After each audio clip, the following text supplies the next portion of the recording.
자, 이제 한정판 국세징수법 세 번째인 강제적 징수 절차 시작하도록 하겠습니다. 자, 우리 강제적 징수 절차는 일단 시작하기 앞서서 양이 좀 많습니다. 일단 감안하고 보셔야겠고요. 통칙이 있고 시험에서 제일 많이 출제가 되는 건 압류 파트다라고 이해하시면 되겠고요. 자, 그런가 하면 매각 부분. 희한하게 보통 매각 부분은 쉽게 말하면 경매라든지 입찰에 대한 모든 절차들을 설명을 하다 보니까 시험에서 자주 출제가 되는 부분이 아님에도 불구하고 희한하게 세시에서는 매년 한 문제씩 출제가 되고 있습니다. 그래서 이 부분들도 챙겨보셔야겠고요. 자, 그런가 하면 우리가 소위 말해서 강제적 징수 절차라면 압류, 매각, 청산. 그런데 청산은 우리 시험뿐만 아니라 다른 어떤 시험에서도 출제가 되고 있지 않습니다. 그래서 이 부분은 아예 그냥 교재에서도 간단하게만 다룬다라고 이해하시면 되겠고, 네, 기타 주제도 우리 세시에서는 거의 출제가 되지 않는다. 자, 이제 이 범위를 기준으로 일단 통칙부터 출발합니다.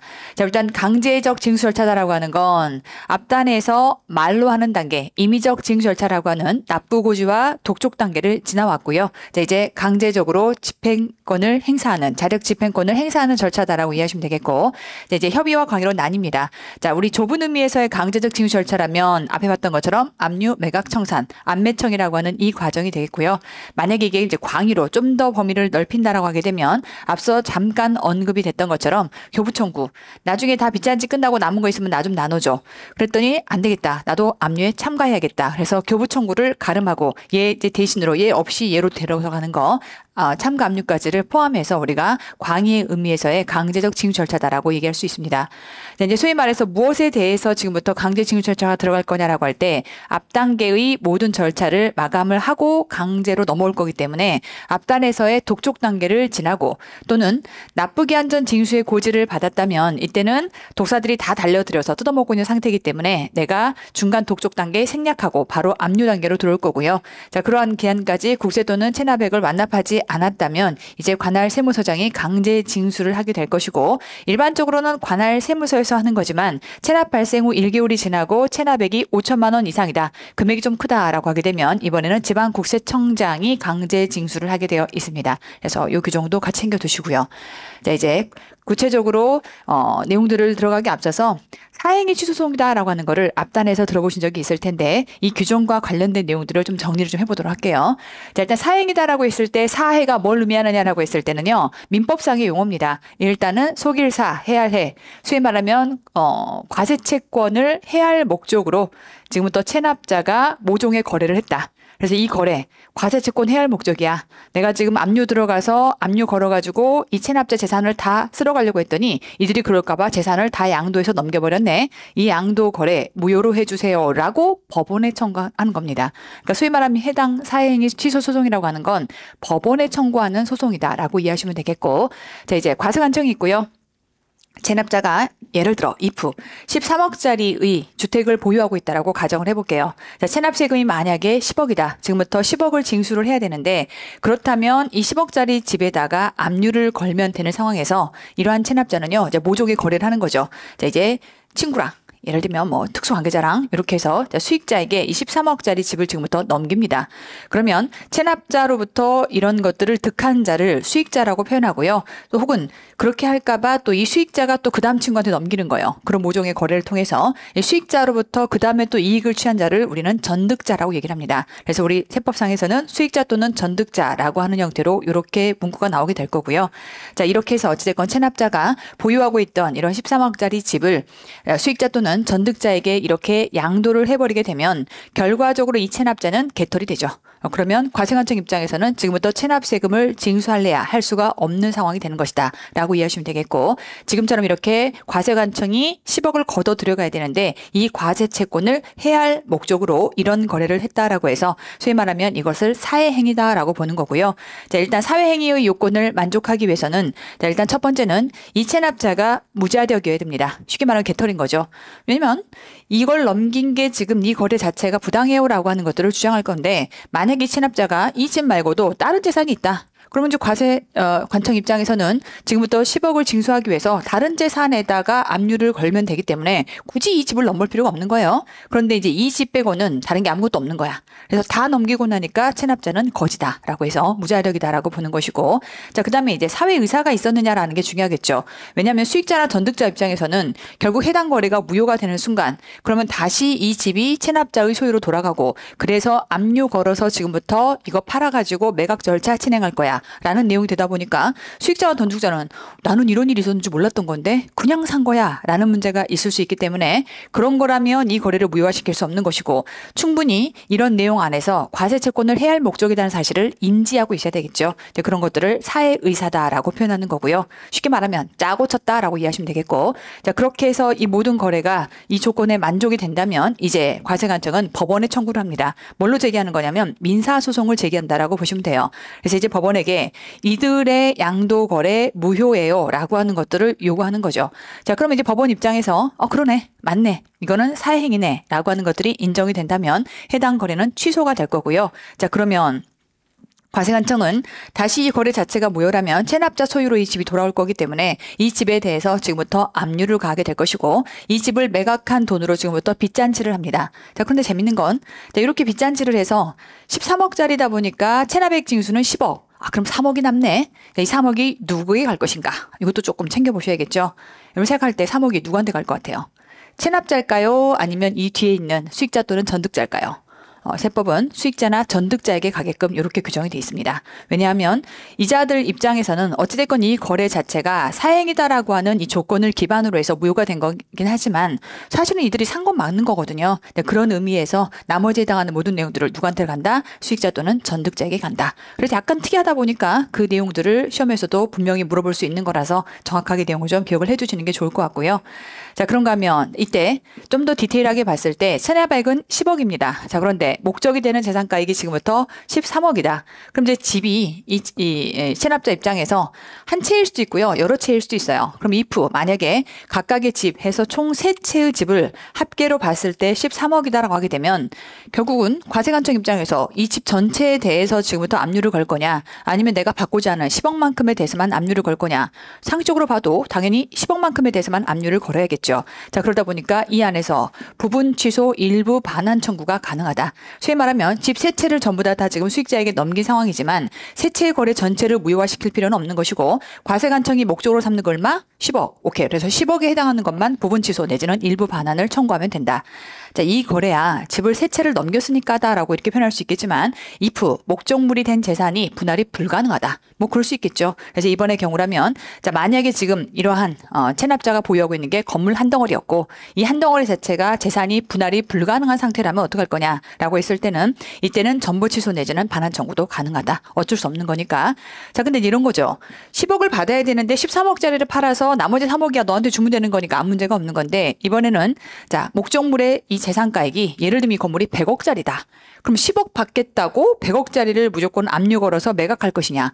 딱 봐도 좀 과하죠. 그래서 이런 경우라면 이 경우에 있어서는요, 그냥 법원이 뭘 인정해 줄 거냐면 손해배상 청구로 가라라고 하는 것들을 인정할 겁니다. 그래서 이 경우라면 어찌됐건 이자가 지금 수익자나 전득자로부터 100억짜리 건물을 양도하고 거기에 대해서 일정 해당하는 이익을 지금 취한 걸 거기 때문에 그 안에서 10억에 해당하는 것들을 이렇게 손해배상으로 청구할 수 있게끔 법으로 이렇게 규정이 돼 있다.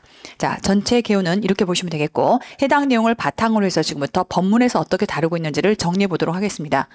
자, 관할 세무서장은 강제징수할 때 납세자가 국세징수를 피하기 위해서, 그래서 이것을 아까 얘기했던 것처럼 국가의 과세 채권을 해야 할 목적으로다라고 표현한 거고요.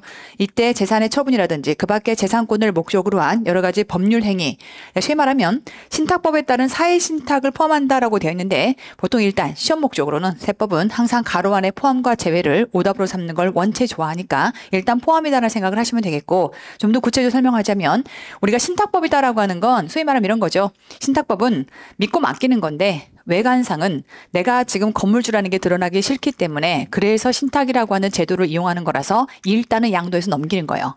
진짜 넘긴 건 아니고 형식적으로 넘기는 거죠. 그래서 모든 세법상의 규정이 신탁법에 의거해서 넘겼다면 실질 소유주는 위탁장거는 사실이야. 그렇지만 이제 외관상의 소유주는 이걸 맡아서 관리하는 수탁자가 되는 거죠. 자, 그렇게 해서 신탁법에 따라서 지금 내가 드러나지 않게끔 외관상으로 소유권을 이전시켜버렸다라고 하는 행태의 사회 신탁도 당연히 이런 모든 법률 범위 안에 포함을 시킬 거다. 어쨌건 이거는 과세 채권을 지금부터 해야 할 목적으로 외관상 드러나지 않게끔 이거 내 거 아니라고 좀 해주세요. 저는 개털이라고 좀 해주세요. 라고 하는 내용인 거거든요. 그런 것들까지 다 포함을 해서 신탁법이라든지 민법을 준용하여 사행위 취소 내지는 원상 회복을 어디다 청구한다? 법원에 청구한다. 그러니까 지금 어떻게 보면 이 체납자와 그것들에 대한 수익자 또는 전득자 사이에 양도 내지는 이런 법률 행위가 지금 발생한 건데 이 행위 자체를 무효화시키려면 이런 모든 내용들은 어디다 청구한다? 법원에 청구해야 가능한 겁니다. 민사소송을 통해서 법원에 청구한다. 자, 이제 요건을 만족을 해야 되는데 일단 두 가지 요건 모두가 필요합니다. 첫 번째, 자, 객관적으로는 사회 행위를 했고요. 그 다음에 이제 그때 그 체납자는 무자력이어야 돼요. 앞서 얘기했던 것처럼 그 체납자가 다른 재산이 있더라. 그럼 굳이 지금 넘긴 이 집이나 건물을 가지고 문제 삼을 필요는 없는 거니까 복잡해지겠죠. 만약에 다른 재산 있으면 그거 갖고 하면 되지. 굳이 지금 얘네가 팔았다는데 판 거 취소야 라는 거래를 건다는 것 자체가 좀 부당한 거니까 일단 무자력이 요건이 들어가야겠고 그런가 하면 사회 의사가 있어야겠다. 이제 뭐 객관적 요건이다 주관적 요건이다라고 하는 거 이제 민법상 해석 내용인 건데 어쨌건 사회 의사라고 하는 거를 판단하기는 좀 어렵긴 하지만 이 두 가지 요건이 모두가 다 필요하다라고 보시면 되겠고 일단 체납자가 재산권을 목적으로 한 법률 행위로서 조세 채권자를 해야 하는 그러한 사행위를 해야 하며 양도재산 이외에 다른 자력이 없어서 국세를 완납할 수 없는 경우야겠다. 이 조건이 일단 무자력이라고 하는 조건이 먼저 들어가야겠고요. 자, 그런가 하면 이때 무자력이라고 하는 건 이럴 수 있어요. 자, 나는 무자력인데 내 이러한 과세 채권에 대해서 만약에 보충적 납세 의무가 있다고 칠게요. 누군가가 보증인이 서 있는 거야. 그러면 나는 거지여도 내 보증인이 낼 수 있는 상황인 거네. 그렇다면 이 경우는 사행위 취소 소송 대상이 될 수가 없는 겁니다. 누군가라도 내줄 수가 있다면. 자, 그래서 2차 납세 의무자, 보증인 등을 우리는 뭐라고 했냐면 보충적 납세 의무자라고 표현을 했었고 자, 그들로부터 국세의 전액을 징수할 수 있는 경우라면 납세 의무자를 무자력으로 인정하지 않는다. 이렇게 이해하시면 되겠고요. 도안혼자가 있으면 나는 결국은 도움을 받을 거기 때문에 그럼 이제 과세 채권을 확보할 수가 있는 거기 때문에 무자력으로 보지 않는다. 자, 그런가 하면 이제 주관적인 요건은 자, 체납자가 법률 행위를 할 당시에 그 행위로 인해서 조세 채권자를 해함을 알고 있어야겠죠. 이 둘이 짜고 쳤다라는 내용인 거고요. 상대방도 체납자가 국세의 징수를 면탈하게 됨을 알고 있어야 된다. 둘 다 서로 알고 있었겠다라고 하는 것들을 전제로 결국 이제 그 과세관청 입증해야 돼요. 쉬운 일은 아니죠. 근데 어쨌건 이 두 가지가 만족이 된다면 뭐 그걸 어떻게 입증하느냐라고 하는 건 우리 문제는 아닌 거고 입증이 된다면 자, 그러면 이제 이러한 사행위 취소소송을 하고자 할 때는 수익자 또는 전득자를 상대로 민사소송을 제기하죠. 그 건물 돌리도라고 해야 되는 거니까 이거는 내가 압류 붙여야 되는 거야. 돌려줘라고 하는 형태로 민사소송을 제기하게 될 것이고 세무공무원은 사행위를 직권으로 취소할 수는 없는 겁니다. 그러니까 당연히 오답이 직권으로 취소할 수 있다가 오답이 되겠죠. 얘는 지금 민사상의 거래인 거고요. 이 민사상의 거래를 지금부터 취소하기 위해서는 반드시 법원에다가 청구를 통해서 취소가 이루어져야겠다라고 이해하시면 되겠고 자, 이제 사행위 취소송에서 만약에 국가가 승소했어요. 그러면 이제 그 양도의 거래는 무효화되는 것이고 다시 그 집이 체납자의 재산이 될 거기 때문에 이제 재산권을 목적으로 한 법률 행위는 취소. 자, 그러면 과세관청은 뭐 할 수 있다? 압류 걸 수 있습니다. 강제징수를 집행할 수 있게 됐다라고 하는 것의 표현 자체가 압류를 걸 수 있다라고 이해하시면 되겠고 이제 압류를 걸게 될 거고요. 자, 그런가 하면 사행위 취소송을 제기해서 그 소송이 진행 중인 그 기간에는 간다. 소멸시효가 진행되지 않는다. 뭐라는 거죠? 정지 사유다라고 하는 거예요. 여기서 이제 오답이 뭐가 나올까요? 중단이 오답이겠죠. 중단이라고 하는 건 리셋이고 정지라고 하는 건 스탑. 멈췄다가 다시 진행돼서 가는 겁니다. 그래서 사행위 취소송이라고 하는 거는 원체 소송의 기간 자체가 오래 걸리기 때문에 이 경우는 소멸시효의 정지 사유다라고 하는 것들 잘 챙겨두시고 자, 그런가 하면 충당 후 반환이라고 하는 거 아까 얘기했던 것처럼 과세 채권은 10억까지 가면 돼. 집 팔았더니 13억이야. 3억 남네? 3억 누구한테 돌려준다? 수익자 또는 전득자. 자, 갑니다. 사행위 취소송에 따라서 반환받은 재산에 대해서 강제징수를 하고 국세에 충당한 후 10억의 충당 끝났네? 남은 거 얼마? 3억. 자, 3억 어디로 가요? 자녀분은 그 반환을 한 수익자 또는 전득자에게 반환한다. 오답이 당연히 뭘까요? 체납자에게 반환한다가 오답이 됩니다. 아시겠죠? 이런 것들 잘 챙겨주시고 자, 이제 이런 오답은요. 우리 시험에서 등장한 오답도 있고 타 시험에서 등장하는 것까지를 제가 같이 가져온 거거든요. 그나마 이제 국기와 국징을 비중 있게 다루는 시험이 공무원 시험에서는 굉장히 비중 있게 다룹니다. 그래서 9급이라든지 7급 시험에서 이런 내용들을 비중 있게 다루다 보니까 거기서 발생되는 오답 지문까지 다 가져온 거라서 어떤 걸 주의라라고 하는 거라면 이미 기출된 지문들을 중심으로 말씀을 드리는 거라 잘 챙겨두시면 좋을 것 같습니다. 네, 두 개를 한번 비교해 보도록 할게요. 우리 앞에서 짜고 거짓으로 한 담보권 설정에 해당하는 취소소송이라고 하는 건 국기법에서 배웠던 내용인 거고요. 자, 국기법에서도 자, 과세관청 입장에서 주장하는 거죠. 얘네가 짰어요. 얘네가 지금 담보권 설정한 거 짜가지고 내가 지금 법정 기일이 후순위다 보니까 못 받는 상황이 생긴 거예요. 라고 하는 것들을 주장하는 것이고 얘는 이제 국징법에서 사행위 취소소송이라고 해서 과세채권이 해하게 되었어요. 그러니 이 지금 민사상의 거래 취소해 주세요. 둘 다 과세관청이 주장하는 내용이다라고 일단 보시겠고요. 이제 앞단건은 국기법, 그런가 하면 여기는 국징법. 자, 취소 소송에 해당하는 대상이 얘는 재산에 대해서 짜고 거짓으로 한 담보권 설정 행위인 거죠. 소위 말하면 우리가 앞에서 국기법에서 양도담보의 설정과 관련해서 해당 내용을 다뤄본 적이 있었습니다. 자, 그런가 하면 사행위 취소소송이라고 하는 건 재산권을 목적으로 한 법률 행위. 그래서 지금 팔았다 내지는 판 건 아니고 꽁으로 줘버렸어. 친구한테 그냥 꽁으로 줘버린 거야. 막역한 친구에게. 뭐 그럴 수 있죠. 징역. 이러한 행위 등을 지금부터 취소한다라고 보시면 되겠고요. 네, 사행이다라고 하는 건 짜고 거짓으로 한 담보권의 설정으로 인해서 그 재산의 매각 대금으로 국세 채권을 징수할 수가 없는 거예요. 친구가 먼저 담보권을 설정했어요 라고 하다 보니까 그 친구한테 이 집의 매각 대금을 다 줘야 되는 상황. 근데 그러한 담보권 설정은 사실은 뻥카였어 라는 내용인 거죠. 자, 그런가 하면 사행의 취소소송이라고 하는 건 재산권을 목적으로 한 법률 행위의 책임 재산이 감소하여 국세 채권을 징수할 수 없는 무자력인 상태. 내가 갖고 있는 돈 될 재산을 죄다 다 양도라든지 징여 형태로 넘겨버린 거죠. 그러니 다시 돌려받아서 압류를 건다. 이렇게 이해하시면 되겠고. 네, 기본적으로 요건이라면 납세자와 제3자 간에 짜고 거짓으로 담보계약을 체결했을 경우 그다음에 사회행위 소송이라고 하는 건 우리 두 가지가 있었죠. 납세자의 사회행위가 있고 거기에 따라서 지금부터 사회의사 주관적인 요건이죠. 저것들 짜고 쳤어라고 하는 것들 과세관청이 입증을 했어야 되는 것이고 자, 수익자나 전득자도 마찬가지로 그런 사회의사를 가지고 있어야겠다. 자, 이렇게 보시겠고 자, 그럼 이제 어떻게 행사할 거냐라고 할 때 둘 다 똑같이 민사소송입니다. 자, 그런가 하면 취소 효과는 이제 그런 담보권 없었어요라고 할 거기 때문에 그렇다면 과세채권이 앞단으로 들어오겠죠. 그래서 매각 대금에 대해서 배분 순위가 앞으로 당겨질 거고요. 그런가 하면 이러한 사행위 취소소송은 양도나 이러한 징여 거래가 무효화될 거기 때문에 결국은 체납자의 재산으로 다시 귀속돼서 돌아올 것이고 이때 관청은 압류를 걸 수 있겠다. 강제 징수 절차가 진행될 수 있겠다. 이렇게 이해하시면 되겠죠. 자, 두 개의 국기법상의 조항과 그리고 국징법상의 조항을 한번 비교해서 넣어봤습니다. 자, 그런가 하면 이제 가압류 가처분 재산에 대한 강제징수다라고 하는 건 일단 가압류 가처분이다라고 하는 건 임시로. 그러니까 실질적으로 압류가 들어간 건 아니고 압류는 항상 선착주의다 보니까 그래도 가압류라도 좀 우선해서 걸어놓게 되면 나중에 순위나 이런 것들을 인정받을 수가 있기 때문에 정식의 압류는 아니지만 일단 압류를 건다라는 그런 개념인 건데 이렇게 보시면 돼요. 일반적인 압류와 똑같아요. 우리가 앞에서 우리 국기법에서도 채권에 해당하는 국세 채권의 우선순위를 다룰 때 가압류라든지 가처분에 해당하는 건 일반적인 형태의 담보권 설정하는 것과 똑같이 취급을 했거든요. 근데 그런 형태로 미리 내 것임을 침발라놨다라고 이해하시면 되겠고 똑같은 그러한 순위를 인정해준다라고 생각하시면 됩니다. 자, 그럼 이런 거죠. 가압류 내지는 가처분을 받은 재산이 있어요. 이미 이 집이요. 가압류 대상이야. 다른 기관에서 가압류를 걸었어. 그럼 나 강제징수할 수 있을까라는 거예요. 과세채권이 강제징수할 수 있겠느냐. 결론부터 얘기하면 할 수 있습니다. 왜냐하면요. 국가는요. 양아치가 아니에요. 일단 팔아가지고 강제징수해서 압류해가지고 팔아서 이제 순위를 정하는 거죠. 그래서 누가 먼저니? 가압류 네가 먼저 걸었니? 아니면 내가 먼저 걸었니? 그러한 것들을 우리가 지금부터 구분하는 게 앞에 국기법에서 배웠던 국세채권의 우선순위에서 배웠던 내용인 거예요. 그래서 국가는 양아치가 아니기 때문에 법을 저대로 지켜서 누가 우선순위냐라고 하는 것들을 쭉 깔아서 본 다음에 앞에 선순위 것들 다 나눠주고 지가 가져갈 거 가져가고 이렇게 할 거라서 결과적으로는 강제징수가 가능하다라고 보시면 됩니다. 자, 법문이 어떻게 들어가 있냐면 재판상의 가압류 또는 가처분받은 재산이 강제징수 대상인 경우에도 국징법에 따른 강제징수를 한다. 물론 했는데 하나도 내가 건져갈 실익이 없어. 과세관청이 바보도 아니고 뒤에 법조항도 있긴 하지만 그럼 안 해도 되죠.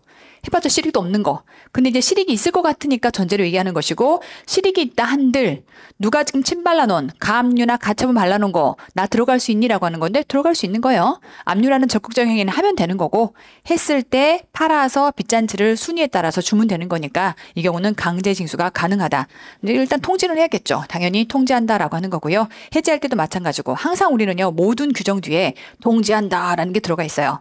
그래서 이제 통지하지 않는다라는 건 오답일 텐데 그런 오답은 한 번도 나온 적이 없습니다. 당연히 다 알려줘야 되는 거죠. 자, 그런가 하면 또 다른 테마로, 상속이나 합병 등의 경우 강제 징수의 속행이다라고 해서 우리가 이제 앞에 국기법에서 뭘 배웠냐면 포괄적 납세 의무의 승계라고 하는 걸 배운 적이 있습니다. 그러면 납세 의무의 포괄적 승계라고 하는 건 모든 납세 의무가 한꺼번에 다 이전돼.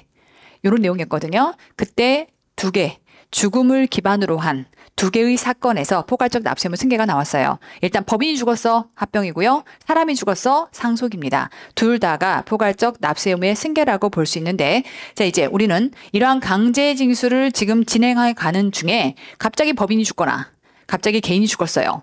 그럼 강제 징수 어떻게 되는 거지? 라고 하는 겁니다. 아무 영향받지 않고 계속 속행해서 갑니다. 갑자기 사람이 죽었다고 강제 징수가 멈출 필요는 없는 거죠. 왜냐하면 사람이 죽어도요, 그 사람이 가지고 있던 모든 재산에 대해서 뭐 할 수 있어요? 상속이라는 게 이어질 수 있어요. 그럼 결과적으로 피상속인에게 했던 모든 강제 징수의 절차는 그대로 누가 승계받아 가는 거예요? 상속인한테 승계받아 가는 겁니다. 법인도 마찬가지예요. 피합병 법인에게 했던 모든 강제 징수 절차가 누가 포괄적으로 승계받아 가는 거죠. 이때 합병법인이 포괄적으로 승계받아 가는 겁니다. 이어진다라고 생각하시면 돼요. 자, 법문은 뭐라고 얘기하고 있냐면, 체납자의 사망 또는 합병으로 인한 소멸이다라고 해서, 자, 강제징수 시작을 했는데 체납자가 사망을 하거나 체납자인 법인이 합병으로 소멸돼도 그 재산에 대한 강제징수는 계속 진행한다. Why not? 재산이 계속 존재하는데, 그 다음에 세금을 내야 되는 거고, 체납자가 사망하고 나서 체납자 명의 재산에 대해서 한 압류는 그 재산을 상속한 누구? 상속인에 대해서 한 것으로 보겠다. 자, 무슨 얘기냐면, 자, 소위 말하면 이제 아버지가요, 요렇게 과세관청에게 지금부터 세금을 냈어야 되는 건데 세금을 안 냈어요. 그래서 아버지 재산에 압류가 들어갔습니다. 자, 그런 상황에 아버지가 스트레스를 받아서 돌아가시고, 자, 그러고 나니까 이제 아들이 이 모든 재산을 지금부터 상속받아야 되는 상황에서, 자, 그렇다면 우리는 이 돌아가신 아버지를 피상속인이다라고 부르고, 그 다음에 상속받아야 되는 자를 상속인이다라고 했을 때 지금부터 이 압류 절차가 아버지가 돌아가셨기 때문에 없어지고 새로 시작할 거냐? 그렇지 않죠. 앞단에서 수고스럽게 나쁘고지 한 방, 독촉 한 방, 압류까지 겨우 왔어. 근데 아버지 돌아가셨다고 앞단 절차를 다시 해? 그럴 필요 없는 거예요. 그대로 이렇게 아들에게 압류한 것과 똑같은 효과로 이어진다라고 이해하시면 되겠고, 자, 그런가 하면, 자, 체납자가 파산 선고를 받은 경우라도 이미 압류한 재산이 있다면 이때는 강제 징수를 진행해야 된다라고 했을 때, 두 번째는 뭐냐면 이번에 죽은 게 아니야. 그냥 거지가 됐어. 거지가 된 거예요. 그럼 이제 이런 거죠. 왜 얘가 거지냐면 이미 압류로 다 끌려갔어. 압류로 끌려가고 또 남은 잔챙이 재산도 있었는데 그거는 그것대로 또 다른 기관 내지는 다른 어떤 채권자들과 관계에서 다 지금 가다 보니까 결국 이자가 파산 선고를 해야 될 판이야. 그러면 짠하다. 안 되겠다. 압류 풀어줘야겠다. 딱 봐도 아닌 것 같고, 자, 이 경우에 강제 징수를 지금부터 멈출 거냐? 그럴 필요 없는 거죠. 얘는 얘대로 팔아서 지금부터 줄줄이, 사실 이자가 파산 선고를 받았다면 그자로부터 받아야 될 수많은 채권자들, 빚쟁이들이 뒤에 있을 거예요. 그럼 차라리 국가 입장에서는 압류한 재산들을 전부 다 매각을 해서, 결국 국가는 양아치가 아니기 때문에 누가 먼저니? 라는 순위들을 다 따져가지고 나누어 주면 될 일이라서 지금 이러한 체납자가 파산 선고를 받았다라고 해서 강제 징수를 멈출 필요는 없다. 소위 말하면 우리가 생각하는 강제 징수라고 하는 건 압류 단계, 그리고 이제 그걸 팔아서 매각 단계, 그리고 청산 단계를 의미하는 거기 때문에 파산 선고 받았다고 하더라도요, 압류 멈출 필요 없고요. 매각 단계 진행했으면 얼른 팔아버리면 되는 겁니다. 아시겠죠? 자, 그런 내용들이 법 문구상에서 나올 수 있겠고, 자, 그런가 하면 제3자의 소유권 주장이다라고 해서 이런 거죠. 그 집에 있길래 이게 체납자건 줄 알고 다 갖다 쓸어 담았어. 압류하면서. 그랬더니 갑자기 누가 튀어나와서 그건 직거래. 제3자가 지금부터 소유권을 주장합니다. 자, 그러면 이제 법적 절차가 어떻게 될 것이냐라고 하는 건데, 자, 제3자의 소유권 주장은 팔기 5일 전까지 주장을 해야 합니다. 왜냐하면 이제 우리가 공매 절차 등을 지금부터 진행하기 위해서의 과정들이 또 있다 보니까 공매 절차가 이미 어느 정도까지 성숙돼서 무르익었는데 갑자기 직거라고 주장을 해버리면 뒷단계가 다 꼬이기 시작해요. 그러니까 일단은 매각 5일 전까지 네 것을 주장해 볼 수 있다. 자, 어디다 주장하는 거죠? 관할 세무서에 네가 끌고 간 거 그거 내 거거든? 이라는 것들을 주장하게 됩니다. 자, 이제 일단 이렇게 주장이 들어오면 강제 징수는 정지합니다. 스탑이에요, 스탑. 다시 시작한다 그런 개념은 아니고 일단은 멈춰놓고 생각하는 거죠. 정지합니다. 자, 그랬을 때 이제 압류에서 매각 단계를 지금부터 멈춘다라고 보시면 되는데 일단 이제 과세관청 입장에서 들여다봐야겠죠. 제3자의 주장이 정당하냐 그렇지 않느냐라고 하는 것들을 지금부터 들여다보고 제3자의 주장이 정당하다라고 하게 되면 당연히 압류는 해제해야 합니다.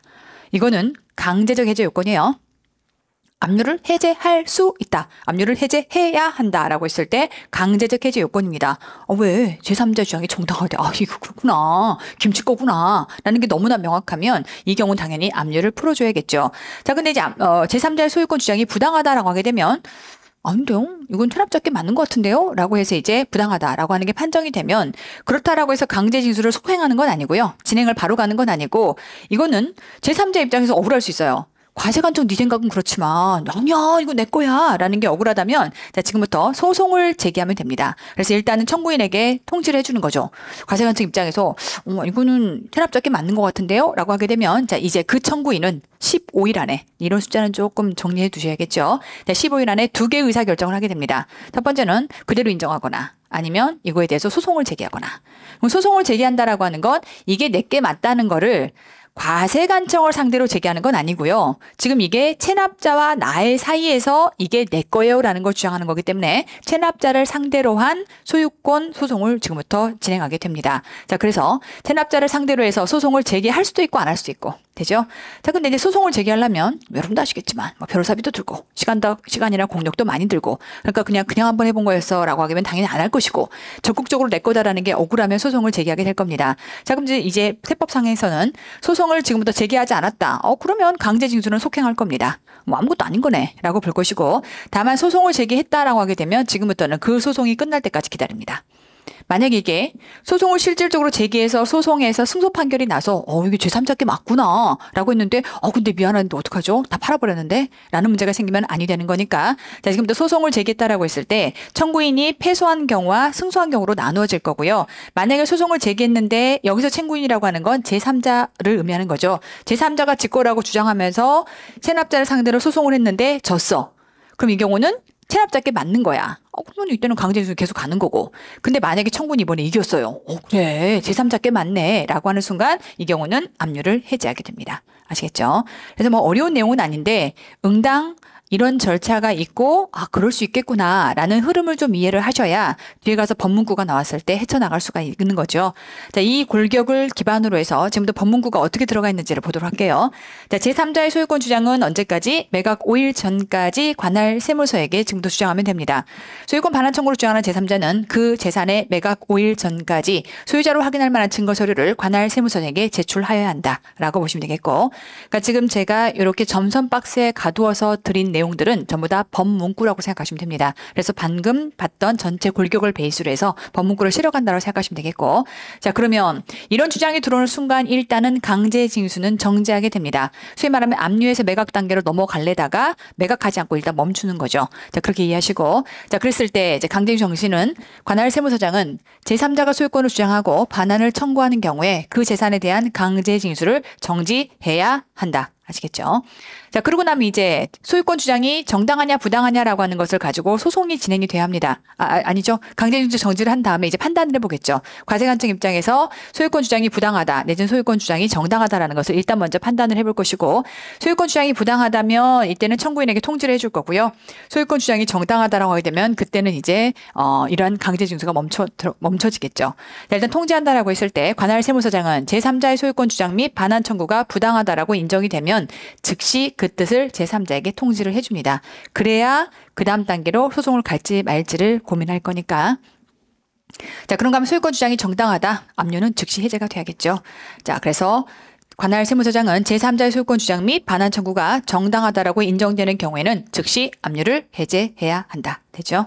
그러니까 법문구상에서는 이게 하나하나씩 이렇게 나와 있고요. 그걸 제가 이렇게 개요도로 그려서 전체 골격 말씀드리고 거기에서 법문구 같이 실어가고 이렇게 보시면 되겠고 자 그런가 하면 이제 청구인에게 통지를 했을 때 그 청구인은 이걸 가지고 체납자를 상대로 소유권에 대한 주장 소송을 할 수도 있고 안 할 수도 있고 자 그래서 체납자를 상대로 지금부터 소송을 제기할 수도 있고 안 할 수도 있는데 만약에 소송을 제기하지 않았다. 그럼 당연히 강제징수는 계속해서 가겠죠. 통지받은 제3자가 통지를 받은 날로부터 며칠? 15일 이내에 체납자를 상대로 소유권에 대한 소송을 제기한 사실을 증명하지 않았다면 즉시 강제징수는 계속 속행이 될 겁니다.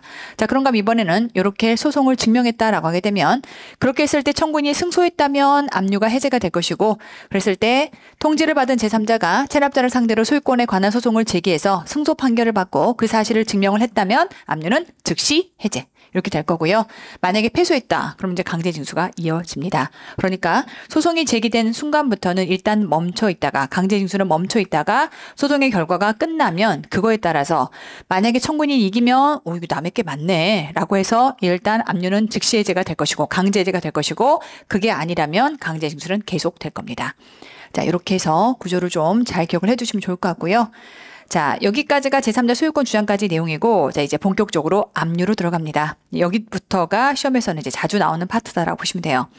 자, 일단 압류다라고 하는 건, 자, 과세권자가 과세채권을 실현하기 위해서 체납자의 특정 재산에 대해서 처분을 금지시키기 위해서 과세관청이 행하는 강제 절차다라고 해서 소위 말하면 집에 있는 거 다 거두어 버리고요. 등기등록이 필요한 것들은 압류 등기등록 해버리면 되고 그다음에 점유가 필요한 것들은 다 싸잡아서 가져와서 점유로 그냥 가지고 있어버리면 되고 이런 지금부터 일련의 과정이다라고 이해하시면 되겠고 다만 이제 이런 압류가 들어가기 전에 모든 선행 요건들이 필요하죠. 그래서 앞단에서 우리가 임의적 징수 절차들을 쭉 배웠던 거고요. 가장 기본적으로는 첫 번째 독촉장 받고 독촉 기한까지 완납하지 않은 경우 얘가 가장 정상적인 일반적인 압류 단계라고 볼 수 있겠고 그런가 하면 납부기한 전 징수 독사들이 다 달려들어서 뜯어먹어 그럼 단축된 납부기한을 지금부터 제시한 다음에 그 기한 지나자마자 독촉 생략 바로 압류 자 그래서 단축된 납부기한까지 완납하지 않은 경우 자 그런가 하면 이번에는 똑같이 납부기한 전 징수 똑같은 사유야. 근데 납부기한 전 징수 사유가 발생은 했지만 저쪽에서 그 사유가 발생했지만 나 지금 세무조사 중이야. 그래서 아직 과세채권이 확정은 안 됐어. 근데 딱 봤더니 뭐라 다 뜯어먹네? 난 나중에 뼈다귀밖에 안 남을 것 같아. 야, 안 되겠다. 압류부터 걸자. 그래서 지금 과세채권이 확정되기도 전에 선빵 압류부터 걸게. 확정 전 보존 압류. 얘도 어찌됐건 압류는 압류예요. 그래서 압류라고 하는 요건 안에 확정 전 보존 압류라는 게 들어갈 수가 있는 거죠. 갑니다. 납부기한 전 징수 사유가 있어서 국세가 확정된 후에는 해당 국세를 징수할 수 없다라고 인정되는 경우라면 이러한 과세채권이 확정되기 전에 선빵으로 압류부터 때릴게. 확정 전 보존 압류라는 게 있는 거고요. 자, 그런가 우리가 국기법에서 배웠던 내용인 건데 양도담보권자가 일단 마른 하늘의 날벼락 고지서를 때려 맞아요. 왜? 아, 나 물적 납세의무를 져야 된대. 아, 그러면 이 물건을 갖고 있기 때문인 거야? 그럼 나 팔아버리면 되겠네? 후딱 팔아버려. 그럼 더 이상 물적 납세의무를 지지 않게 되거든요. 그럴까봐 독촉 생략하고 바로 뭘로 들어간다? 압류 들어가는 겁니다. 자, 그래서 자, 이렇게 고지된 납부 기한까지 물적 납세 의무를 이행하지 않았다면 이때는 독촉을 생략하고 바로 압류로 들어갈 수 있다라고 해서 우리 압류가 가능한 케이스가 이렇게 네 가지로 명시가 돼 있고 당연히 너무나 중요하기 때문에 시험에서는 출제가 될 가능성이 매우 높죠. 그래서 어떨 때 압류가 들어오느냐라고 하는 것들을 정확하게 좀 잘 기억을 좀 해두시고요. 자, 이제 앞서 우리가 확정 전 보존 압류다라는 것을 기본적으로 설명을 듣긴 했지만 이제 본격적으로 얘를 좀 정리를 좀 해보도록 하겠습니다. 이거 자체만으로도 한번 시험에 테마가 나올 수 있으니까. 자, 일단 기본 사유는요. 납부기한 전 징수 사유다라고 하는 거에서부터 출발해요. 자, 그런데 납부기한 전 징수 사유인데 이미 국세가 확정이 됐어. 이미 국세가 확정이 돼서 납부 고지서까지를 받은 상황인데 독사들이 다 달려들어서 저쪽에 떠먹고 있는 상태야 라고 하게 되면 그때는 자 단축된 납부 기한을 통지하고요. 그러고 나서는 이제 독촉을 생략하고 바로 압류 매각 청산으로 들어가는 거죠. 자 그러니 기한 내 만약에 납부가 안 됐다면 단축된 납부 기한까지 당연히 안 될 거고요. 그렇다면 바로 이렇게 압류 단계로 들어가는 것을 의미하는 거고 자 지금부터 얘기하는 확정 전 보존 압류는 이 로직과는 다른 거예요. 사유는 똑같은데도 출발해. 근데 이 로직과 달라. 자, 이번에는 여기서부터 출발해서 국세가 확정되기 전이에요. 그러니까 지금 세무조사 중이야. 그래서 이 납세자 지금 세무조사하고 있는 상황인 건데 이때 딱 봤더니 독사들이 다 달려들어서 이 납세자를 뜯어먹고 있어. 오라?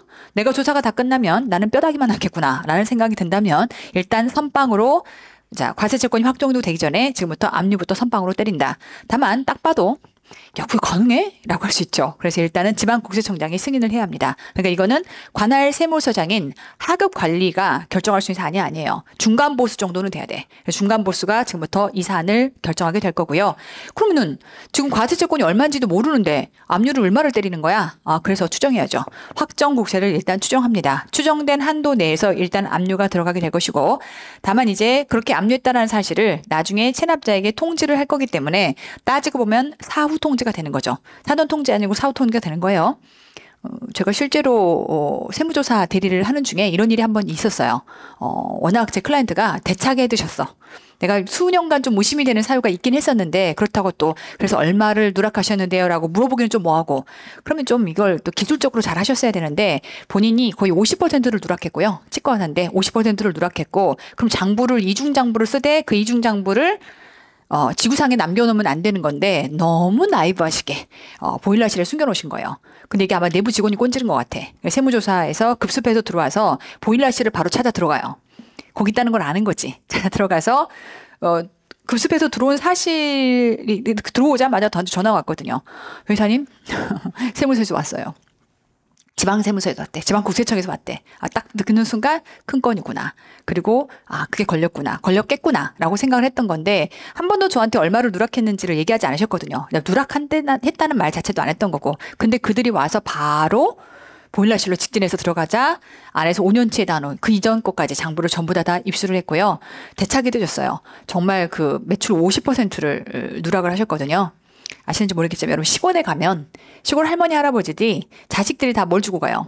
카드 주고 가요? 현금 주고 가요? 현금 주고 가. 그럼 임플란트 할 때 현금 내요? 카드 내요? 다 현금 내요. 그래서 시골에서 동네에 치과가 하나인데 그 동네 임플란트를 내가 다 해.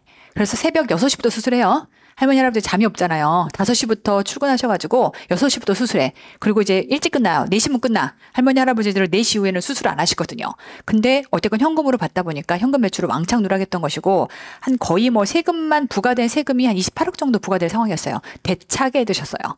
그러고 나니까 과세관청 입장에서 이 사람 재산을 봤더니 또 이분이 파생 상품을 손대셔가지고 선물 옵션을 손대셔가지고 번 돈을 전부 다 선물 옵션으로 돈을 날린 거예요. 그럼 지금 외관상 드러나 있는 부동산이 뻔해. 근데 이걸 세금으로 다 지금 징수하고 나면 세금을 다 징수할 수 있을까 싶을 정도의 상황이 된 거야. 그러다 보니까 참 안타깝게 그 원장님이 저한테 예전에 해운대의 그 LCT잖아요. LCT를 하나를 자기가 분양받아서 바다를 바라보며 스트레스를 푸는 게 자신의 즐거움이다라는 것을 한번 자랑을 하신 적이 있는데 그게 확정적 보존압류가 걸린 거예요. 그래서 저한테 회사님 이거 어떻게 풀면 좋겠냐. 결혼부터 얘기하면 못 풉니다. 물론 내 납세담보나 이런 것들을 제공하면 풀어줘야겠긴 한데 뒤에 가면 나와요. 어떻게 풀 거냐. 납세담보를 제공하면 됩니다. 근데 이제 이게 과세관청이 봤을 때 얘가 개털일 것 같으니까 확정적 보존압류를 건 건데 납세담보를 어떻게 걸어요. 누군가가 보증을 서야 된다는 건데 또 이런 분들은 시골 유지이기 때문에 가오에 살고 가오에 죽습니다. 누구한테 아쉬운 소리를 못하는 거지. 자, 어쨌건 우픈 사연인 거고 얼마 전 일이에요. 한 2년 전 일인 것 같아요. 제가 클라이언트랑 한번 그런 일이 있었습니다. 근데 어쨌건 이렇게 확정된 보존압류를 일단 선빵으로 걸어놨고 그리고 나서 이제 빨리 세무조사 끝내야겠죠. 국세를 확정을 해야 합니다. 자, 그렇게 국세가 확정이 돼서 얼마다라는 채권이 이제 얼마인지가 확정이 되면 예를 들면 내가 받아야 될 과세관청 입장에서 3억을 지금부터 징수해야 돼라는 게 확정이 되면 압류 걸어놓은 거 매각. 그러고 나서 청산, 나눠 먹는 거죠. 이 과정을 들어갈 텐데 일단 국세가 확정되기 전이에요. 세무조사가 끝나야 이게 얼마라고 말할 수 있지. 아직 확정되기 전이야. 라고 하게 되면 만약에 이분이 가지고 있던 예를 들어 사랑하는 소순이가 있다고 칠게요. 사랑하는 소순이야. 자, 팔 수 있다 없다. 못 파는 거예요. 왜냐면 아직 과세채권이 얼마인지도 모르는 상태에서 압류 들어갔다고 얘를 팔아버린다. 그러면 똑같은 소 사들이면 되잖아요. 안 돼. 나는 걔가 이름이 소순이야. 나의 사랑하는 소순이 돌리도 라는 문제가 생길 수 있기 때문에 지금처럼 이렇게 국세가 확정되기 전에는 공매는 불가능합니다. 지금부터 공매라고 하는 거는 공개 매각이다라고 보시면 되겠고 국세 확정 전에는 지금부터 공개 매각은 불가능하다라고 보시면 되겠고 제가 존재감 강한 소순이라고 써놨는데 국기법에서 자주 등장하는 캐릭터죠. 그래서 저희 카페 가보시면 소순이가 들어간 아이디가 굉장히 많습니다. 강의 때 자주 등장하는 사례의 요주의 인물이죠. 자, 그렇게 보시면 되겠고 다만 이제 과세채권이 확정도 되기 전에 일단 선빵 압류를 받아준 상황이에요. 자, 그런데 일단 과세관청은 네가 급하다고 그러니까 내가 받아준 건데 너 빨리 그럼 지금부터 과세채권 확정해야지. 한도 끝도 없이 느리장느리장 하고 있으면 안 되는 거니까 만약에 3개월 안에 국세가 확정이 안 되잖아요. 압류는 즉시 해제해야 합니다. 결국은 과세채권이 급하다라고 해서 인정을 해준 건데 야, 급하면 빨리 했어야지. 3개월 안에 지금부터 세무조사 빨리 마감해서 과세채권을 확정을 했어야 되는 건데 그게 안 됐다라고 하게 되면 압류는 즉시 해제 사유가 될 것이고 그런가 하면 이제 납세자 입장에서 아까 얘기했던 것처럼 LCT 내 아파트 이게 지금 잡혀버렸네. 내 삶의 희망인데 나 그럼 이거 풀고 싶어 라고 하게 되면 나 다른 담보를 지금부터 낼게. 나 이거 좀 풀어줘 라고 하는 순간 얘는 즉시 해제가 돼야 합니다. 아시겠죠? 물론 개털이니까 다른 거 낼 게 없으니까 아마 잡았을 것 같긴 한데 어쨌건 다른 담보를 제공하고 해제를 요구하면 이 경우는 풀어줘야 된다. 그러니까 이제 앞으로 여러분들이 세무사로서 활동을 하게 되면 제가 이제 어떻게 보면 회계사지만 세무 컨설팅을 하고 있기 때문에 세무사 일을 하고 있는 거죠. 그러면 아까 같은 그런 질문이 들어올 거예요. 회사님, 저 확정전 보존압류, 압류 때려 맞았습니다. 그러면 이제 이런 거죠. 그자는 확정전 보존압류라는 표현을 몰라요. 그냥 압류를 걸었다라고만 표현하죠. 그럼 이제 상황을 봤더니 세무조사 중인데 압류를 때려 맞았다는 건 확정전 보존압류를 걸었다는 거예요. 이걸 여러분들이 인지를 하고 이해를 하셔야 되는 거고 그 상황에서 나한테 질문이 들어오는 거죠. 회사님, 압류를 어떻게 풀 수 있냐? 압류를 푸는 즉시 해제 사유가 두 가지가 있는 거예요. 국세가 미확정되는 게 3개월 안에 미확정되는 거. 이건 이제 시간이 걸려봐야 하는 거고. 근데 내가 적극적으로 푸는 방법은 뭐죠? 납세담보를 제공하면 되는 거죠. 그래서 이제 그런 것들을 설명해 줄 수 있어야 되는 거죠. 여러분이 알고 있는 머릿속 지식 안에서. 그래서 혹시 원장님 다른 거 담보 거실 수 있는 게 있나요? 그러면은 회사님 담보는 뭘로 거는 거죠? 제 자동차 걸 수 있나요? 라고 하게 되면 딱 들어간다. 자동차 걸 수 있어 없어요? 없다라고 했죠. 아까 열거돼 있는 사안에 대해서만 지금부터 담보를 제공할 수 있다 보니까 이런 하나하나의 지식들이요. 앞으로 여러분들의 실력으로 전부 다 다가설 겁니다. 담보 뭐냐면요. 잠깐만요. 주저. 이러는 순간 실력이 없는 거고 담보는 이런 것들을 걸 수 있습니다. 라고 하는 것들을 그 체납자 내지는 지금 상대하는 클라이언트의 상황에 맞춰서 여러분들이 응대를 할 수 있어야 여러분의 실력이 빛나겠죠. 뭐 당장은 뭐 내가 아무리 그렇게 말해도 일단 합격을 해야지. 그런데 어찌됐건 그 모든 내용들이 앞으로 나의 밥줄로 쓰인다라고 생각을 하시면 사례를 같이 연결해서 보시면 하나하나가 너무나 의미 있게 다가올 겁니다. 무슨 말인지 아시겠죠? 자, 어쨌건 이렇게 해서 압류는 즉시 해제 사유가 될 수 있겠고요. 자, 그리고 나서 이제 국세가 확정이 되면 지금부터 이제 갖고 있던 압류 해당하는 내용들을 다 팔아가지고 지금부터 충당을 할 겁니다. 압류했던 재산들을 지금부터 충당한다라고 했을 때 다만 이제 이것 말고 이 압류 재산 말고 다른 걸로 지금부터 세금을 낼 수 있는 거니까 지금까지는 지금 세금이 얼마인지가 확정이 안 됐던 상태에서 네가 급하다고 선빵으로 잡은 거지만 결국 과세가 납세자 입장에서는 다른 걸로 지금 세금을 내고 싶을 수도 있는 거잖아요. 그러니까 일단 납세자의 신청은 있어야 되고 충당하려면 납세자가 그래 그냥 네가 압류한 거 그거 팔아갖고서 재산 충당해줘. 세금 충당해줘 라는 신청이 필요하고요. 그랬을 때는 금전이나 예금이나 유가증권에 해당하는 것들은 지금부터 이렇게 충당할 수가 있겠다. 돈 되기 쉬운 것들이죠. 돈 되기 쉬운 것들에 대해서는 바로 세금으로 이렇게 충당이 가능하다. 자, 요 내용들을 베이스로 해서 자, 지금부터 법문이랑 한번 연결시켜 보도록 할게요. 자, 일단 확정전 보존압류라고 하는 건 납세자가 납부기한 전 징수 사유가 있어서 자, 전제가 되는 사유는 뭐다? 납부기한 전 징수. 자, 국세가 확정되고 나서 징수할 수 없다라고 인정이 되면 누구의 승인?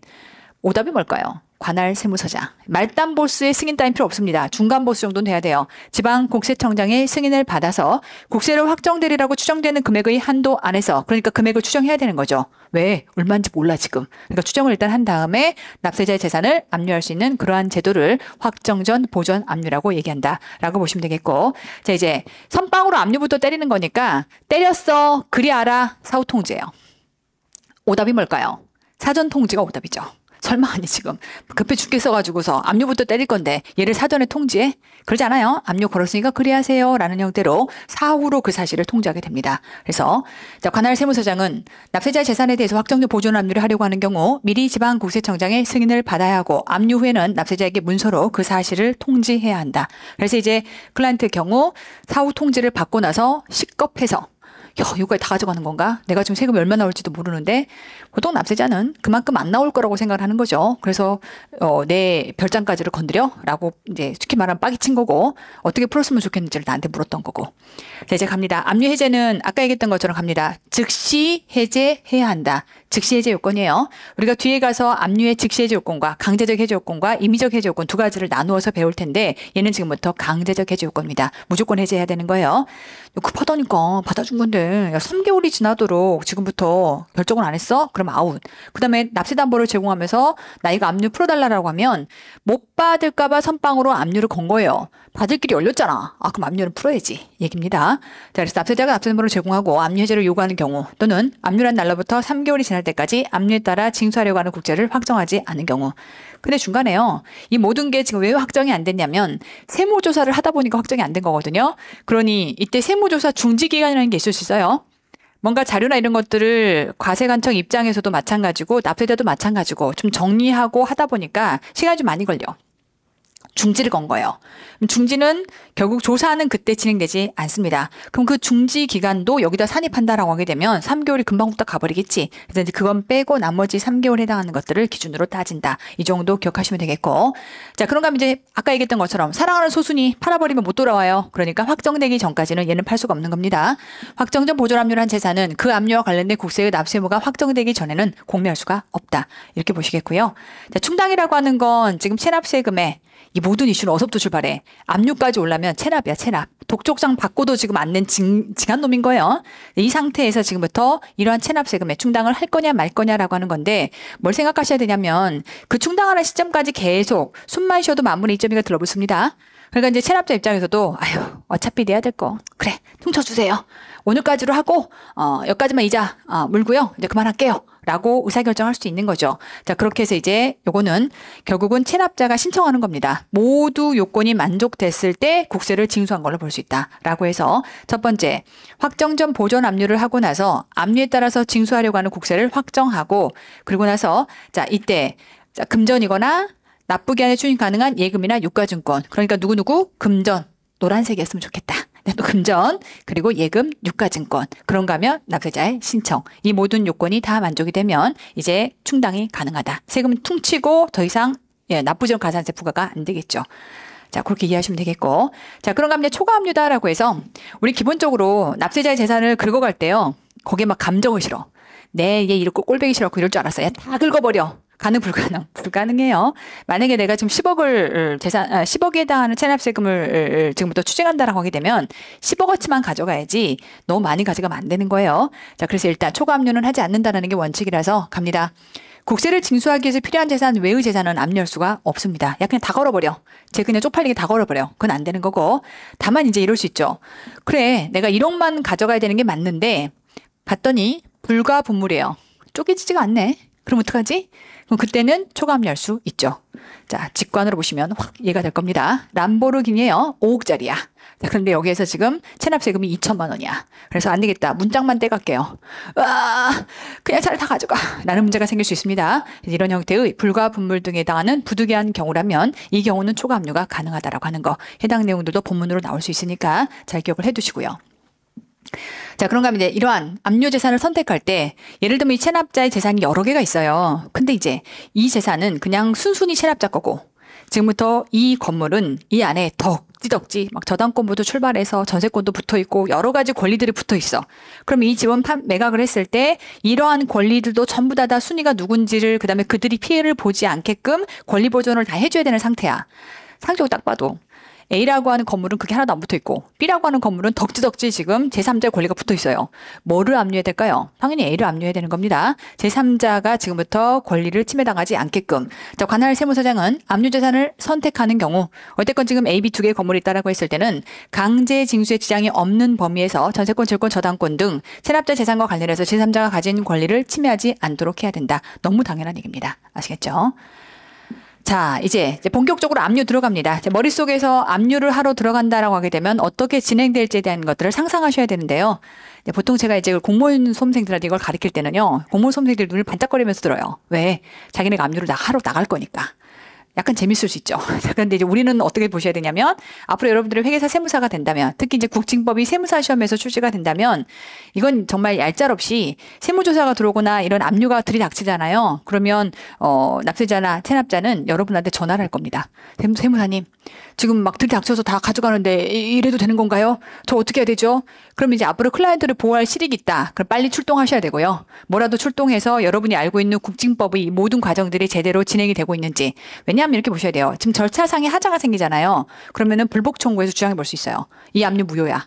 그럼 시간이라도 벌 수 있거든요. 어차피 뺏기더라도. 그러니까 이런 지식들로 무장을 한 채로 정확하게 어떻게 지금부터 진행될지를 무장한 채로 지금부터 접근하셔야 되는 겁니다. 자, 가볼게요.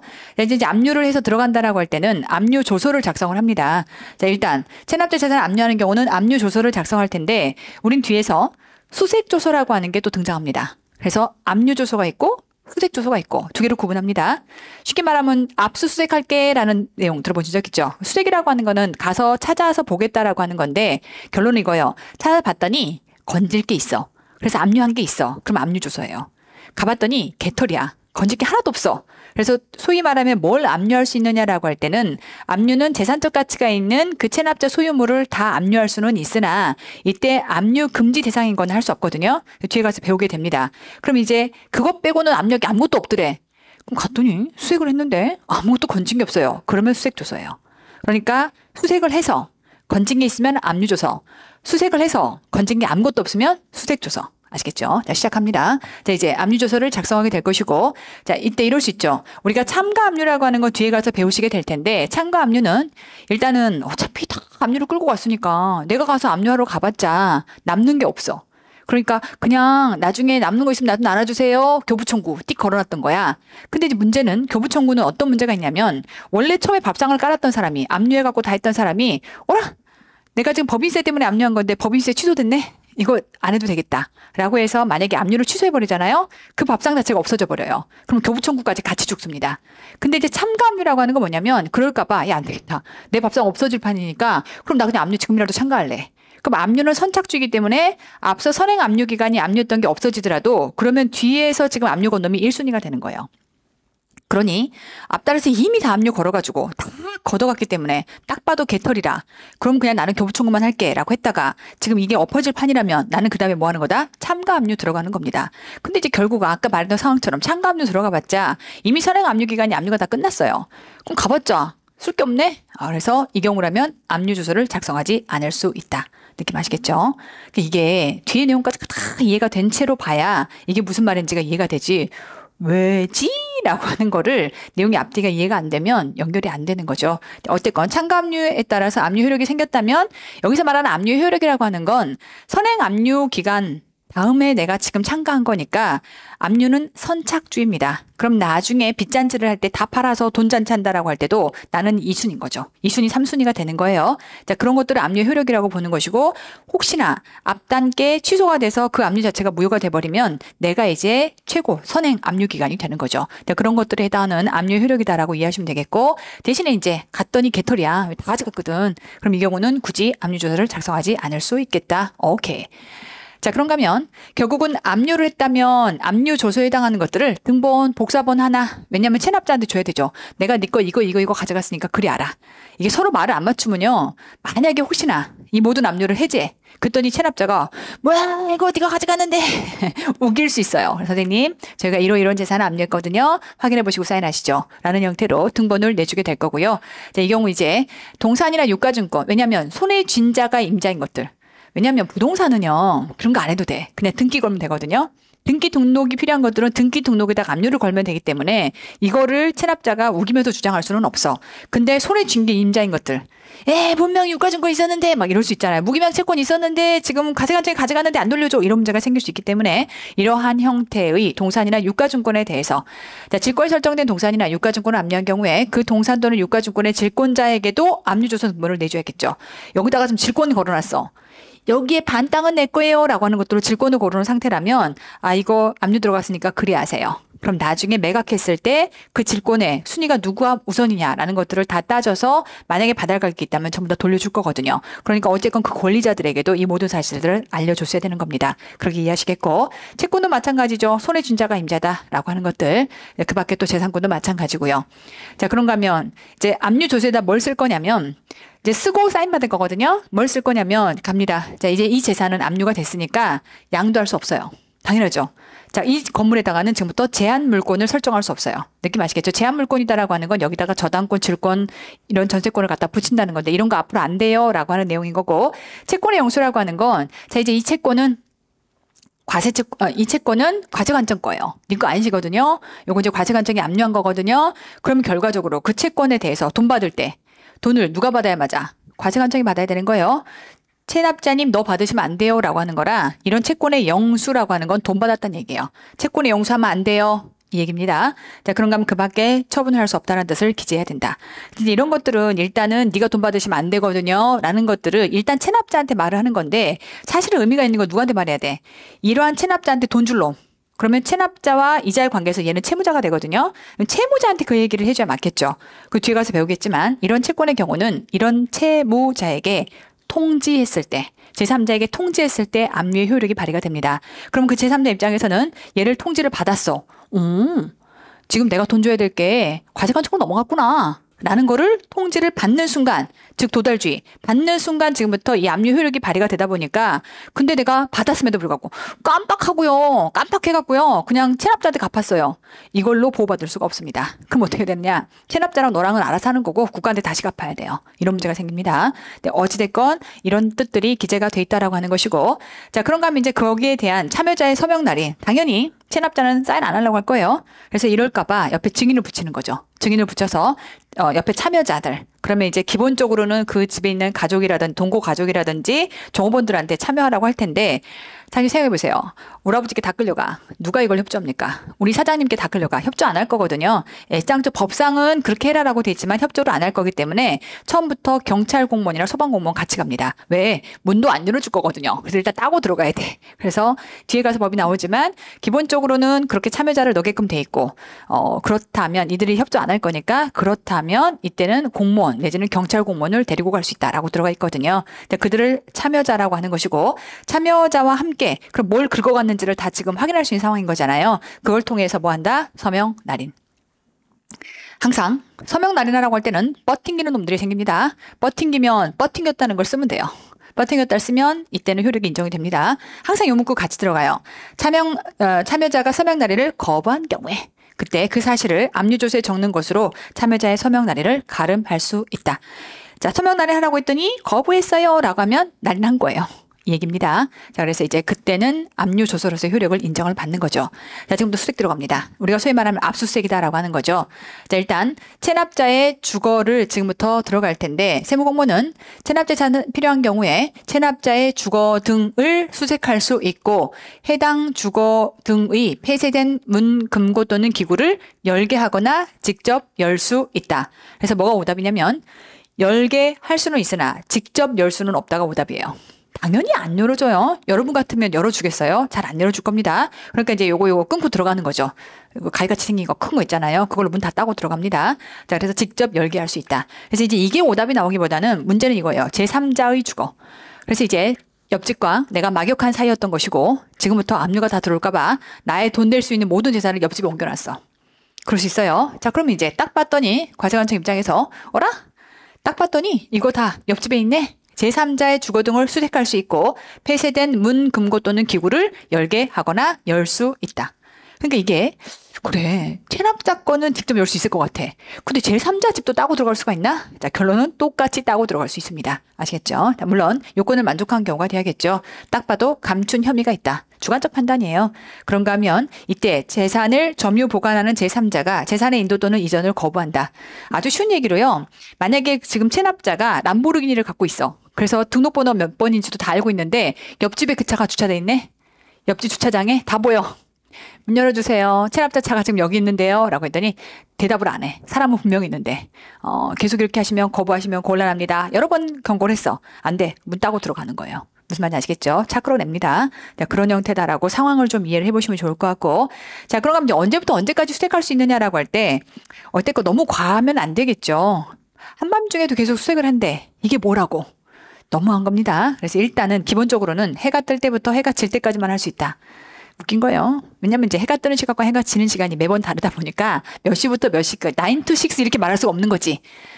다만 해가 지기 전에 시작한 수색은 해가 진 후에도 지금부터 계속할 수가 있겠다. 네, 이런 개념도 들어가 있고, 다만 시험에 나올 때는 이게 나옵니다. 주로 야간에 영업하는 장소에 대해서는 문제는 나이트클럽은요 밤에만 운영해.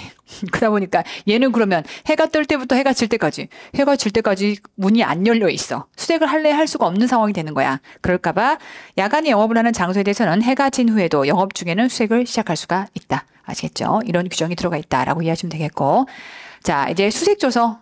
앞서 제가 뭐라고 했냐면 압류조서가 있고 수색조서가 있고, 자, 압수수색을 들어가서 이때 뒤져봤더니 건진 게 있다. 압류조서. 건진 게 하나도 없더라. 수색조서. 갑니다. 자, 수색을 하였으나 압류할 재산이 없는 경우에 수색조서를 작성하고, 자, 수색조서에 참여자와 함께 서명 날인한다. 항상 거부하면 거부했다는 사실을 적는 것만으로도 이때 날인을 가름할 수가 있겠다. 자, 수색조서라고 하는 건 수색을 받은 체납자 또는 참여자에게 수색조서 등에 대한 걸 뭘 내줘야 된다? 마찬가지로 등본을 내주는 겁니다. 복사본을 내줘야 되는 거죠. 당연히 내주는 거고요. 자, 그랬을 때 이제 수색조서는 어떤 효력을 지니는 거냐? 이렇게 볼게요. 우리가 보통 소멸시효의 중단 사유에 뭐가 있었냐면 납부고지, 독촉, 압류, 교부 청구 4가지가 있었어요. 이제 과세관청 입장에서 징수권을 지금부터 행사하는 이 소멸시효의 중단 사유안에는 납부고지, 독촉, 압류, 교부 청구. 그래서 압류란 단계가 있는 건데 압류는 뭘 건진 거야. 근데 내가 수색을 하긴 했어. 근데 못 건졌네? 그래서 수색조서를 작성해 놓은 거야. 자, 그럼 이제 이거는 소멸시효의 중단 사유가 될 것이냐 안 될 것이냐. 이 문제가 되는 거죠. 자, 중요한 건 소멸시효 중단 사유라고 하는 걸 왜 만들어 놓은 거냐면 야, 과세관청아, 너 긴장해서 5년 안에 빨리빨리 열심히 일을 해 라고 하는 거예요. 느낌 아시겠어요? 뭘 건지고 안 건지고는 못 건졌다는 거는 체납자가 원체 숨기는 기술이 능숙했던 거야. 그럼 내가 지금 못 찾았다라고 하는 걸로 쉽게 말하면 소멸시효가 완성됐어라고 말할 수는 없는 거고 일단 과세관청 입장에서는 최선을 다해서 노력하는 거니까 수색조서의 작성, 즉 아무것도 건진 게 없다라고 하는 작성은 압류와 진배업무 효과입니다. 느낌 아시겠죠? 중단으로 인정이 되는 거예요. 자, 갑니다. 수색을 하였으나 압류할 재산이 없어서 수색조서를 작성한 경우에도 그 수색을 했을 때의 시효 중단의 효력이 발생한다. 당연히 압류한 것 진배 없는 거예요. 구조 아시겠죠? 열심히 노력하고 있어 라고 하는 거고 제3자의 주거 등을 수색한 경우에 수색한 취지를 수색조서의 등본 등에 의거하여 제3자에게 통지를 해야 시효 중단의 효력이 발생한다. 근데 이런 거죠. 수색 가서 했더니 건진 게 없어. 그럼 수색조서를 일단 작성을 했어. 그렇지만 얘를 누구한테 통지했어야 돼? 체납자한테 알려줬어야 되는 거죠. 이런 것들이 소멸시효가 중단이 됐기 때문에 이제 나는 낼 게 하나도 없는 건데 그래 내가 5년간 발필하였던 건데 지금 이제 와서 이걸 가지고 세금을 부과한대 라는 걸로 분명히 불복까지 들어갔을 거예요. 그래서 이런 이슈가 있는 거죠. 그러면 수색조서를 일단 들이밀었다면 이거는 압류했던 것과 진배업무 효과이기 때문에 이런 경우라면 소멸시효는 중단되고 다시로 있을때는 거다. 너는 아직 소멸시효가 살아있었던 거야. 이렇게 얘기해 볼 수 있는 것이다. 아시겠죠?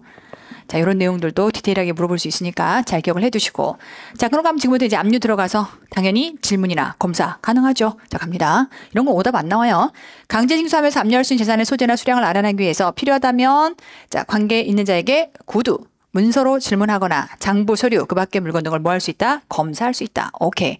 자, 그러고 나면 이제 서명 날인 거부했어. 그러면 거부했다는 사실을 적으면 되고 이런 것들은 오답 나올 문장은 아니겠고 자, 앞서 얘기했던 것처럼 참여자가 필요하다라고 말씀드렸어요. 자, 이제 세무공무원은 수색이나 검사하는 경우에 수색 또는 검사를 받는 사람, 가족, 동거인, 사무원 또는 그 밖의 종업원을 참여시켜야 한다. 원칙은 그래. 근데 여기 협조할 사람이 대한민국에 누가 있겠어. 그래서 갑니다. 참여시킬 자가 없거나 참여자 요청에 따르지 않는다면 성인 2명 이상 또는 되죠. 또는 이때 공무원이나 경찰 공무원 1명을 증인으로 참여시켜야 된다. 그러니까 이제 길 가는 사람 2명 붙잡고서 참여해 주세요. 요청해야 되는데 그것도 쉽지 않아. 그래서 A당 쪽 갈 때 경찰 공무원하고 같이 갑니다. 이렇게 이해하시면 되겠고. 자, 그런가 하면 이제 누가 들이닥쳐 갖고서 이걸로 칼로 끊고 우리 집 막 들이닥쳐. 너 누구니? 라고 하는 거죠. 당연히 나 누군지를 일단 얘기하고 시작해야 됩니다. 압류, 수색, 질문 검사하는 경우에 신분을 나타내는 증표, 통지서를 지니고 관계자에게 보여줘야 된다. 오답 절대 나올 수 없는 문장이 되겠고 자, 그런가 하면 이럴 수 있어요. 관계자 외 출입금지. 뭐 경찰 들이닥치고 난리가 나니까 옆집에서 구경 났다고 다 지금 막 온 거야. 그래서 그러면 안 된다라고 하는 거죠. 압류, 수색, 질문 검사하는 경우에 강제 징수를 위해서 필요하다라고 인정하는 경우 체납자 및 체납자 등의 관계자를 제외한 사람에 대해서는 해당 장소에서 나갈 것을 요구하거나 그 장소에 출입할 것을 제한할 수 있다. 너무 당연한 겁니다. 이런 당연한 문장들은 한 번만 보면 돼. 오답이 나올 것도 아니거든. 근데 익숙하지 않으면 상상의 나래를 펴. 그러니까 한 번만 보고 머릿속에서 정리를 해가시면 될 것 같고요. 자, 그런가 하면 저당권자들은 쉽게 말하면 이제 내가 건물에 대해서 압류를 걸었는데 그 건물에 저당권이 막 붙어 있을 수 있거든요. 그럼 그들한테도 이제 알려줘야겠죠. 그래서 네가 먼저지 내가 먼저지 너도 잘 따져봐 라는 것들을 알려줘야 되는 거라서 관할 세무서장은 재산을 압류한 경우에 전세권, 질권, 저당권. 우리 국기법에서도 지금 배웠던 내용이지만 전세권, 질권, 저당권이라고 하는 건 민법상에서의 우선 변제 채권입니다. 그래서 이러한 채권들은 민법상 우선 변제를 받을 수 있게끔 인정해 준 채권들인 거고요. 그렇다면 그때는 일반적인 채권보다는 과세 채권과 법정 기일을 가지고 경합을 벌려서 만약에 누가 더 먼저 인정을 받을 수 있느냐라고 하는 것들을 따져보게 될 거거든요. 일단 과세관청 입장에서는 이런 게 걸려있다 하더라도 일단은 실익이 있다라고 판단했을 때는 일단은 압류를 걸 수 있겠고 그 압류에서 매각하고 나면 받아먹을 놈들한테 사이좋게 나눠주면 되는 거니까 왜? 국가 양아치가 아니거든. 그래서 법에 정확하게 맞추어서 나눠 먹을 들이 순위가 누군지를 정할 거니까. 그런 사실들을 통지에서 알려주게 될 거고요. 자, 그럼 이제 저당권자가 내가 이거 확인해 봤더니 내가 먼저야. 라고 하는 것들을 지금부터 주장해야겠죠. 며칠 안에 10일 이내 갑니다. 자, 국세에 대해서 우선권을 가진 저당권자 등이 통지를 받고 그 권리를 행사하려고 하는 경우라면 통지받은 날부터 10일 이내에 그 사실을 관할 세무서장에게 신고를 해야 된다. 그래서 미처 관할 세무서장이 다 파악하지 못한 금액이나 이런 게 있을 수 있기 때문에 그런 것들에 대해서 이제 판단을 해보게 되는 거죠. 소위 말하면 이런 거예요. 자, 은행 입장에서 지금부터 체납자한테 돈을 빌려주면서 그 집에 대해서 저당권을 설정한 겁니다. 설정은 체납자가 해준 거예요. 그래서 저당권 설정자다라고 표현하는 것이고, 자, 거기에 대한 권리자는 누구죠? 은행입니다. 그래서 저당권자라고 표현하는 것이고, 그래서 우리가 국기법에서 권자와 설정자, 은행은 권자, 체납자는 설정자, 두 개, 세 개 이렇게 해서 우리가 국기법에서 배웠던 내용들이고요. 자, 그랬을 때 이제 과세관청 입장에서 지금부터 이 집에 대해서 압류를 걸게 되고 그 집을 매각해서 지금부터 누가 우선순위냐라고 하는 것들을 따져볼 때 나 압류 걸었으니까 그리 알아라고 은행에다가 지금부터 압류 통지를 보내게 되면 은행 입장에서는 따져보는 거죠. 저당권의 설정일과 법정 기일 중에 어라? 내가 먼저인데? 라고 하게 되면 이거 내가 먼저야 라고 하는 것들을 10일 안에 이렇게 신고하게 돼 있다. 무슨 말인지 아시겠죠? 자, 여기까지 보시고 자, 이제 압류 대상 자산과 압류 제한에 대한 규정들은 잠깐 텀을 두고 가도록 하겠습니다.